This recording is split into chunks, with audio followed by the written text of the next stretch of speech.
Okay, I feel like we keep just reaching new levels because each guest on the Go AI podcast just truly blows my mind. Today, we have Tony Medrano. He's the CEO and founder of Longevity Plan AI, a platform that uses artificial intelligence to help make health, fitness, and longevity decisions more personalized, measurable, and actionable.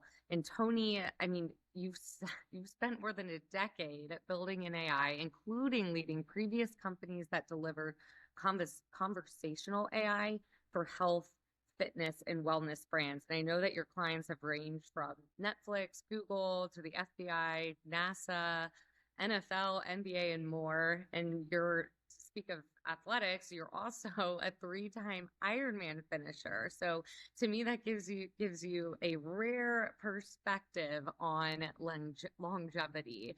So thank you, Tony, for joining us today. We really appreciate you taking the time. Yeah, thanks for the great intro, Jenna. And thanks, Connor. Thanks for having me. I'm really excited to be here. Yeah. So tell us a little bit about Longevity Plan AI and what AI really means to you. Sure. Well, we started the longevity plan to really make use of the large amount of wearable data and other data that was becoming available and becoming interesting to people. It seems like in the past, year, consumers have been extra engaged in their own health outcomes. They've, I think, since COVID, realized that maybe they have to be a little more engaged, and also that they can be. And wearables have certainly helped that. But there's been information overload. Our mission was to really help individuals use the data out there to make better personal decisions for longevity, their health span, proactively optimize their health. I'm not, a disease expert, but I maybe am kind of a longevity, athletic, or proactive expert. I try to avoid the doctor by being healthy.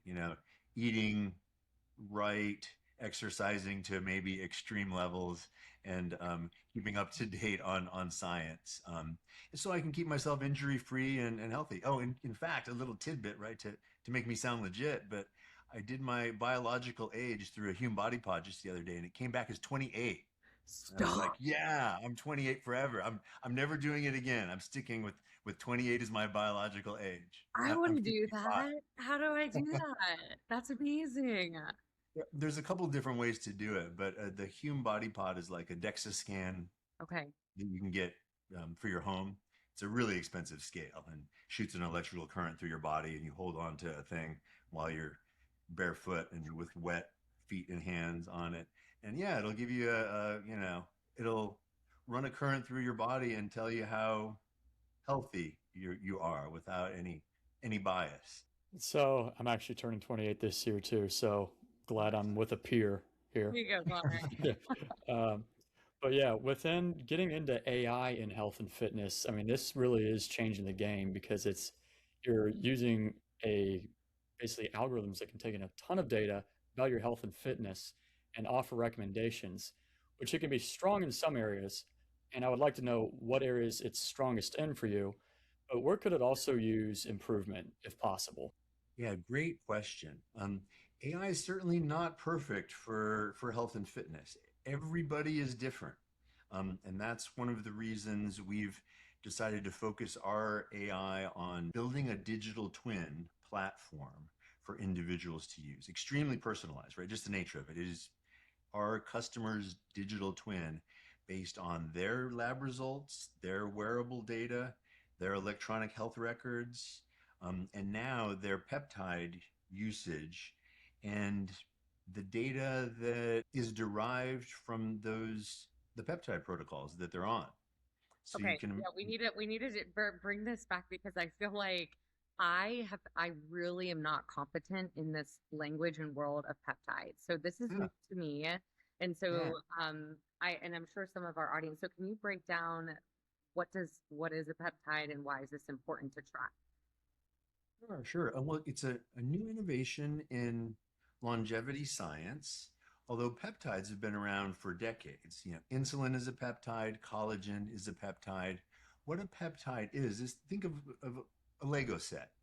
Um, I think most of us remember amino acids form proteins. Amino acids are the building blocks. Proteins are big groups of amino acids. Peptides are right in between. So a Okay. peptide is a molecule of usually between 2 and 50 amino acids. Okay. It's a small protein. Um, and they're made by the human body to do different things like repair injuries, like burn fat, like signal muscle growth. There's about 150 of these peptides that are out there.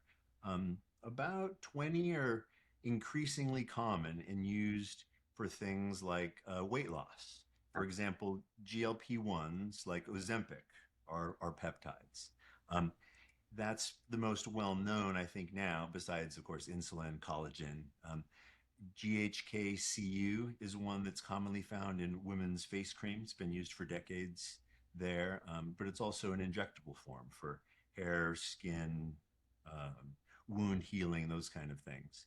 Um, they're becoming more popular now, really, because of consumer interest and because they solve so many unique problems in a natural way. Instead of it being a drug that's exogenous or something like testosterone that overrides the body's systems, um, what a peptide does is it signals your body to produce what it used to produce when you were in your 20s.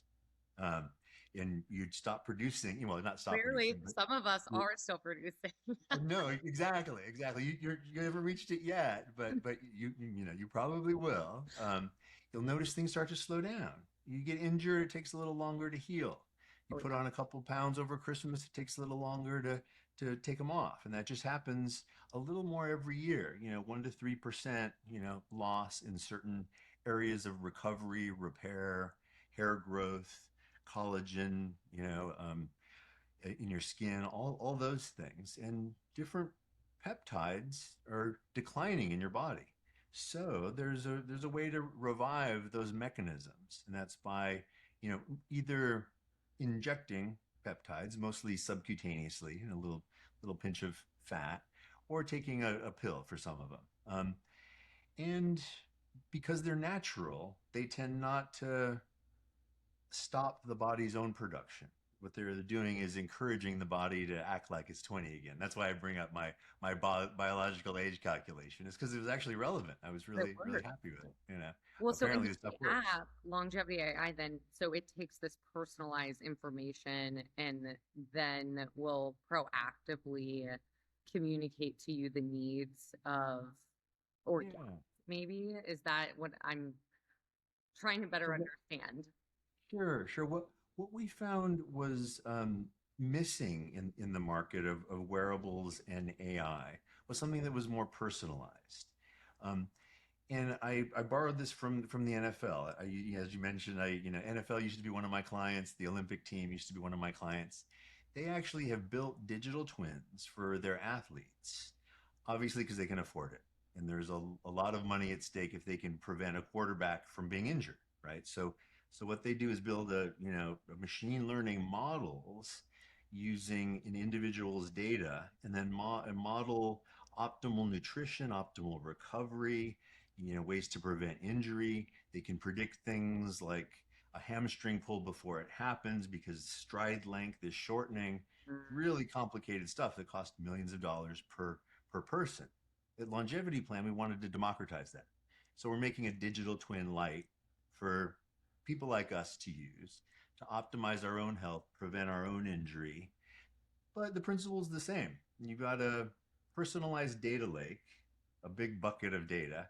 You dump everybody, a person's individual data into that, and then have agentic AI on top of it, similar to Claude or ChatGPT, but it's based on RAG, Right. retrieval augmented, right? So it's getting true answers from that data lake based on, Jenna has a different one than Connor. Yep. So you can actually query it and discover more things about yourself as opposed to, I've got two wearables on right now, right? A Fitbit and Oh, you're a an Whoop. overachiever. Well, For that, I don't, I'm just trying to compare them. And you know what? that's smart. They're different. They come up with different ratios, different calculations, um, and they're Yeah, effectively being one size fits all. It's a mass market solution. It's very oversimplified. It's not very personal. We want to go one level deeper and make it something that solves problems for Jenna months out. What we found, in addition to that personalization that was missing and desired, NFL players have it. The rest of us should have a simpler, cheaper version, right? But but now you layer in peptides, which are new to a lot of people, but included. there's some good familiarity with Ozempic and the transformations that take place there, right? And you can imagine when you're doing something like a GLP-1, it changes your biometrics. And there is a lot of clinical data on some peptides, clinical studies on things like Ozempic and tirzepatide for weight loss, and a current one for retatrutide that is just going so well with Eli Lilly, leading. That's going to be FDA approved shortly. But there's a few dozen other peptides that don't have clinical data because they're not patentable, but they have been prescribed and been in the market for decades, and millions of people are using them. Sure. What we wanted to do was help the scientific community by aggregating that peptide user data, making it useful for individuals in their digital twin, and then doing some studies on what it does to, it changes your heart rate variability, changes your resting heart rate, does other things about, changes your recovery. It makes dramatic changes, and most of the data out there is anecdotal or small sample sizes, a few dozen people in a small clinical study. We want to not only help the individual, but help answer questions about peptides for decades to come. And that's why we're giving away a free Fitbit to every one of our customers too. So yeah, we're the customers are loving it. They get a free Fitbit, plug into a digital twin. They have their own personal data at their fingertips. And so this personal data presumably could be classed as like sensitive, and you're working within health, not just handling health data, but giving health recommendations. This is a highly regulated industry, and AI is a highly unregulated technology. So for business owners who are working within highly regulated, compliance-heavy industries, what are your recommendations for scaling AI within these contexts? Yeah, good question. Um, Luckily, the FDA has made some decisions about wearable technology and has decided not to regulate that as strictly as medical devices. Right, that was a really landmark decision that opened up the wearable community. And what we've what we found and what the market has seen is just an explosion and then in investment in wearables and use of wearables because there's not those restrictions. But people are using them for their ability to predict, ability to help. So for entrepreneurs, if you're staying outside of medical devices, as the company I was at, Q Health, a few years ago, we went from 0 to 1 billion in revenue. That's where I had a lot of these clients like the NFL and Google. We were a highly regulated medical device, and it was very complex. It cost the company a lot of money to go through the FDA, a lot of time, and some of it was necessary. Sanity. But being a wearable for athletes to help people improve their performance is a better place to be, in my opinion, for an entrepreneur. I mean, I'm a lawyer, but that's a little too much law for me to be doing FDA stuff all day long. I'd rather be helping people exercise and look at try to solve their own health problems rather than sort of the highly regulated disease industry of big pharma. That's not my thing. So I'm sure that the app is getting better and better every day as technology evolves. What's one thing that you uh, obviously the data, like you said, it goes another layer deep, but what's one thing that you are trying to get right or still really working towards that's exciting you about longevity? Discoveries in the area of science every week, it seems, and they're really positive. I'll give you some examples. I've been taking creatine since I was in high school, just as an athlete, and it was viewed as sort of a bro supplement. Um, now we're finding that it's good for everybody. And it's not only good for muscle build, but it's good for mental acuity. It's good for, you know, potentially Alzheimer's prevention, dementia prevention, and also recovery from a poor night's sleep. If you take, and these are clinical, it's one of the most studied, supplements on earth, right? The clinical studies have come back with those kind of benefits with creatine. And it's also, pretty straightforward. Monohydrate, non non-branded, non-flavored. I like stuff like that because you get to focus on the benefits, not on the marketing Exactly. angle. Um, there's also some studies coming out about peptides, GLP-1 specific, that have some anti-cancer benefits.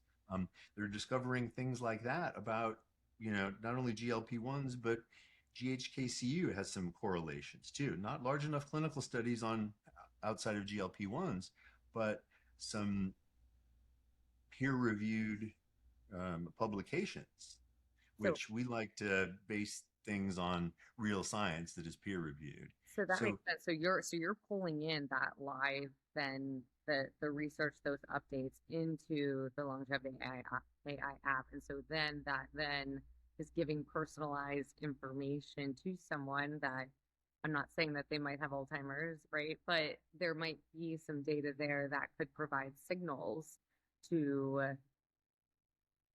interweave better nutrition or different nutrition or peptides into their plan. yeah, certainly, and with more, you can imagine, roll this forward with thousands of users and dozens of peptides and supplements being tracked on a daily basis through a wearable that's connected to our platform, and the person benefiting by their digital twin, they're excited about Yeah. what they're getting. They're inputting more data. They're updating things like, did you have a drink last night? Did you get, how do you feel? Those things that we all get from our wearables. But now we're asking about their peptide usage, their supplements, their training. So that data becomes more useful. Instead of it being like it is now, a small clinical study with a few dozen people, or some doctors on YouTube that may have some good science, but maybe, biased, or it may be anecdotal, again, based on their experiences, which may be in different demographics. So the larger our data set grows, the more useful it'll be to people, and the more predictive too.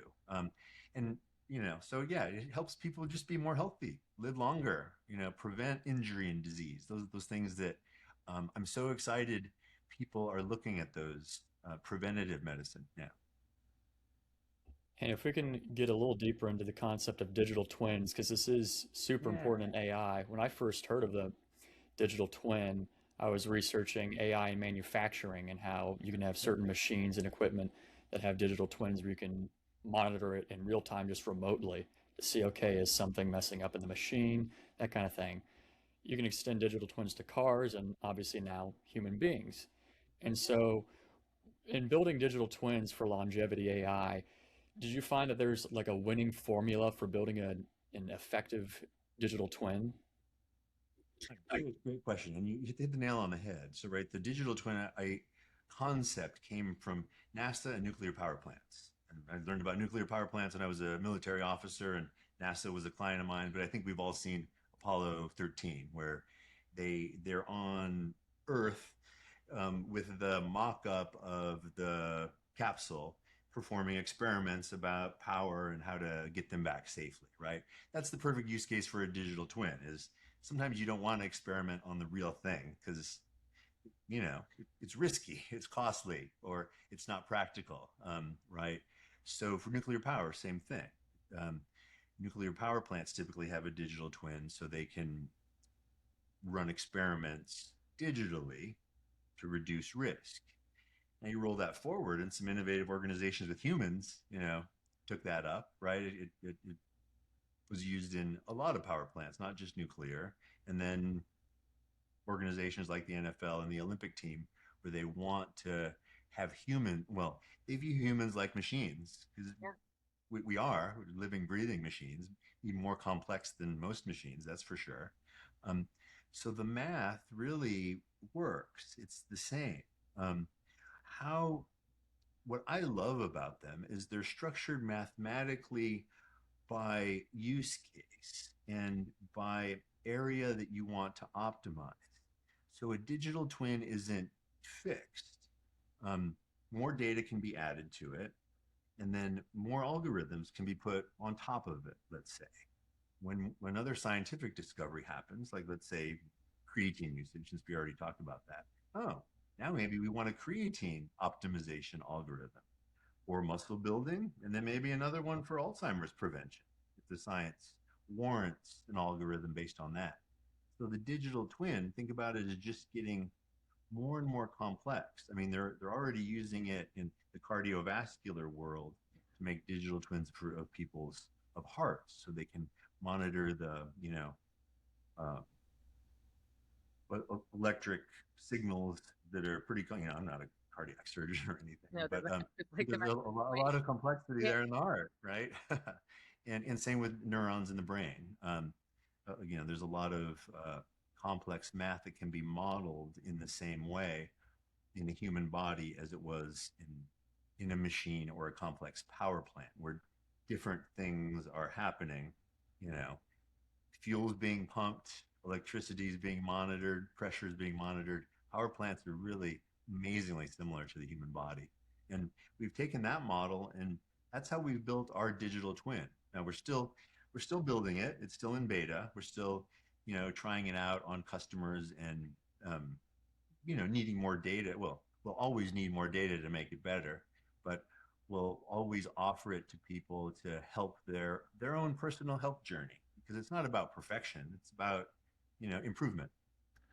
Tony, what words of wisdom would you give someone who is afraid to wear a wearable because of the data storage or because of giving away their data? What do you have to say to those people? I mean, I can understand. I certainly value my privacy. I take my wearable off sometimes, um, but I also value what it does for me.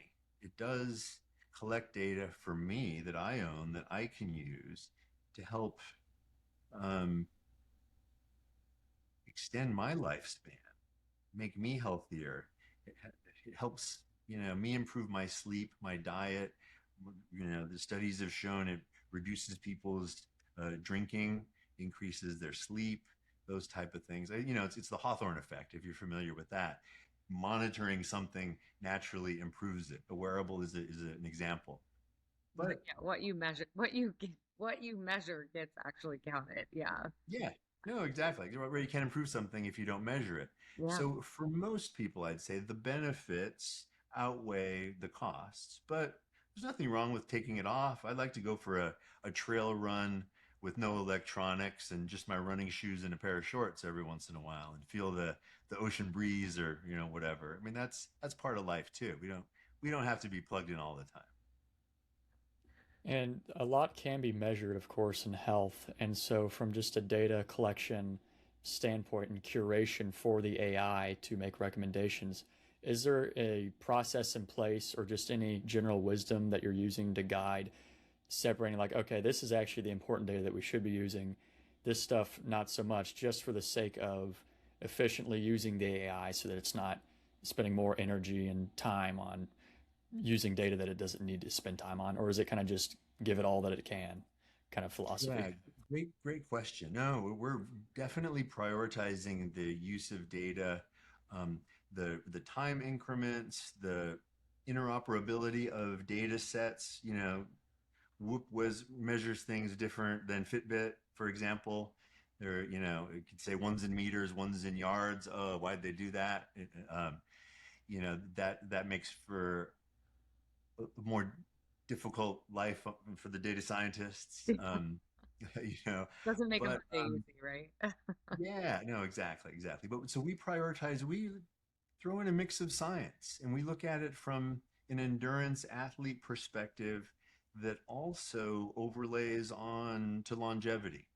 I think most people in longevity are familiar with VO2 max, your lung capacity, right? And how that's a big driver of your longevity. That's one of the leading indicators, if not the number one indicator. Well, it's also the most important thing for endurance athletes. So there are a lot of things that are similar, and that's how we're addressing it. We're focusing on the things that really make a difference, and that's why we ingest lab reports as well. So we get those lab reports and we look at that as they're really almost a single source of truth at a moment in time. And the wearable data is not quite as accurate. There's differences in data and in interpretation and in the metrics they use. So it's a directional guide for the individual. That's why I don't mind taking mine off once in a while, and why I'm comparing two of them, because it does help inform, but it's nothing like getting blood work done or seeing your doctor and having an exam. But it can help coach you. And a lot of those little incremental gains that you do yourself, like get to bed early, like don't have that last piece of chocolate pie before you go to bed, or that last beer.